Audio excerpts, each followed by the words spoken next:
Everything stacks up from third on back. Dale Earnhardt gets turned sideways. He'll take straighter. Earnhardt. Yang kalian lihat dari cuplikan crash tadi mungkin bisa dibilang biasa saja, atau crash seperti itu memang sering terjadi di balapan NASCAR. Dan mungkin kalian malah pernah melihat crash yang lebih fatal dari itu. Tapi kalian harus ingat juga bahwa kecelakaan yang kita akan bahas di video kali ini terjadi di tahun 2001, yang dimana di tahun-tahun segitu keselamatan adalah hal yang dianggap masih kurang penting. Itulah crash fatal yang dialami oleh Dale Earnhardt, seorang pembalap yang menjadi korban di kecelakaan fatal di balapan Daytona 500, Florida, Amerika Serikat. Why have over 200,000 people today filled Daytona International? 18 Februari 2001. Balapan Daytona 500 merupakan acara puncaknya dari rangkaian Speed Week yang menjadi tradisi pembuka musim seri Piala NASCAR. Dan di balapan ini Dale Earnhardt start dari posisi ke-7 dan terus maju ke barisan depan dan sempat memimpin sebanyak 17 lap. Oh iya, Dale Earnhardt ini punya tim juga yang diberi nama Dale Earnhardt Incorporation. Nah, di balapan ini dua mobil dari timnya, yaitu mobil Michael Waltrip dan mobil yang dikendarai putranya sendiri, yaitu Dale Earnhardt Jr., saling merebut posisi pertama pembalap Starling Marlin yang hanya bisa bertahan 3 lap. Sebelum akhirnya dua mobil dari tim Dale Earnhardt Incorporation ini merebut posisi pertama dan kedua di beberapa lap terakhir. Lap demi lap berlalu hingga akhirnya tibalah di lap terakhir.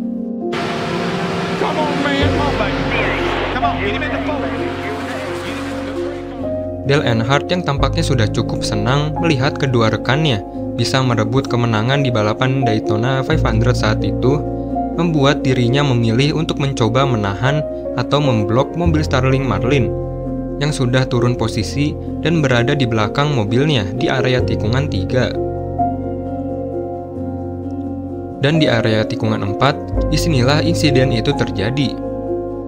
Mobil Dale Earnhardt saling bersenggolan dengan mobil Starling Marlin, yang membuat mobilnya kehilangan kendali ke arah kanan lintasan, lalu memblokir jalur mobil pembalap Ken Skader. Alhasil keduanya pun bertabrakan, lalu menabrak tembok pembatas di kecepatan sekitar 249 sampai 257 km per jam. Setelah tabrakan, Ken Skader ini masih mampu keluar dari mobilnya dan langsung mengecek keadaan Dale Earnhardt yang ternyata sudah tidak sadarkan diri.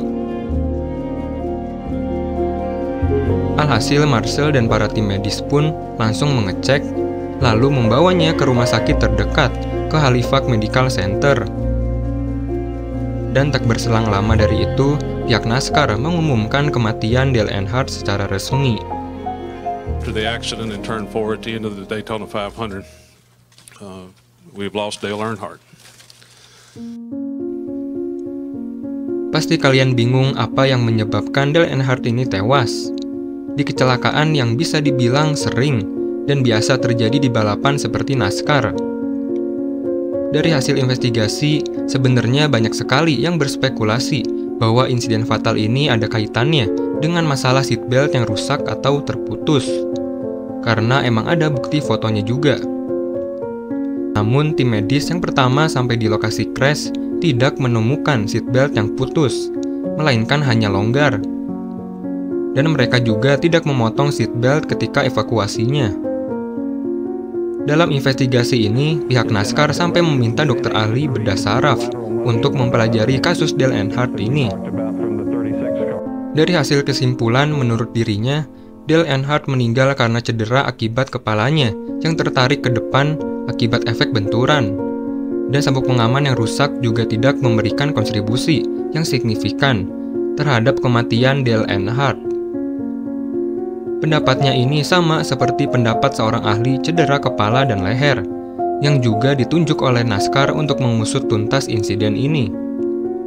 Menurut kesimpulannya, tabrakan tersebut membuat tubuh Dale Earnhardt searah dengan tumbukan, sehingga membuat berat kepalanya tidak terkendali saat mengalami tarikan ke depan, atau gaya tariknya ini melebihi kemampuan otot leher, sehingga mampu mematahkan tulang lehernya dengan seatbelt yang masih menahan tubuhnya. Dan tercatat juga bahwa gaya deakselerasi yang dialaminya sebesar 68-48 G-force ketika menabrak dinding beton pembatas.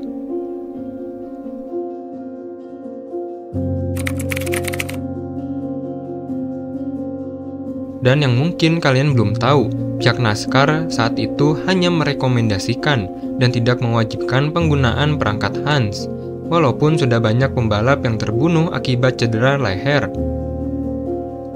Jadi ya, pembalap bisa memilih mau dipakai atau enggaknya perangkat Hans ini. Nah, saat itu Dale Earnhardt dan banyak pembalap lainnya yang menolak penggunaan perangkat Hans ini dengan mengatakan bahwa perlindungan tidak melebihi ketidaknyamanan yang disebabkan oleh perangkat tersebut. Jadi ya, bayangin aja nabrak tembok pembatas di kecepatan 200 km per jam lebih tanpa perangkat Hans. Pastinya kepalanya terpental ke segala arah saat tabrakan. Parahnya lagi, Dale Earnhardt ini sering mengabaikan perangkat keselamatan yang lebih baru. Contohnya seperti helm yang digunakan dirinya, masih model lama yang lebih terbuka dibanding helm yang baru. Dan termasuk perangkat Hans ini juga, yang dimana dirinya lebih mementingkan kenyamanan daripada keselamatan dirinya sendiri. Dan setelah mengetahui penyebab meninggalnya Dale Earnhardt ini, terbukti hampir seluruh pembalap NASCAR memilih untuk menggunakan perangkat Hans mereka di balapan selanjutnya. Dan setelah itu juga, pihak NASCAR mewajibkan penggunaan perangkat tersebut. Mungkin segitu dulu video pembahasannya. Mohon maaf jika ada informasi yang salah, tinggalkan komen di kolom komentar dan jangan lupa subscribe.